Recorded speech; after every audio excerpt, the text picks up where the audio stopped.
ছাত্র আন্দোলন, কোটা সংস্কার আন্দোলন নিয়ে যে সকল ক্ষয়ক্ষতি হয়েছে, ক্ষয়ক্ষতি কিছুই না। ক্ষয়ক্ষতি কেন কিছু না?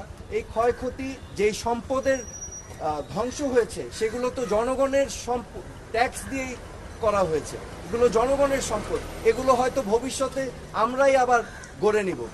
কিন্তু একটি প্রাণ যেটা আমরা হারিয়েছি, একটি প্রাণও কি আমরা ফেরত পাবো? এই প্রাণ কি ফিরে আসবে?